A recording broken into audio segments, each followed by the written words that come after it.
Гляньте, какой томный.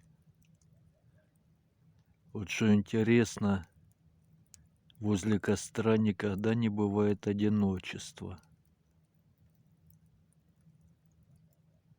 Вот всегда такое чувство классное, такое блаженство, вообще ничего не хочется, все мысли исчезают.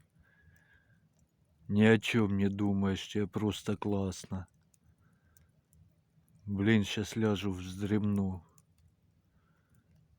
Коры простелю, нарву и вздремну, подкину немножко в костер. Ой, 15-20 минут поспишь, а чувствуешь, как будто 2 ночи спал. Бодрый просыпаешься, свежий. Класс.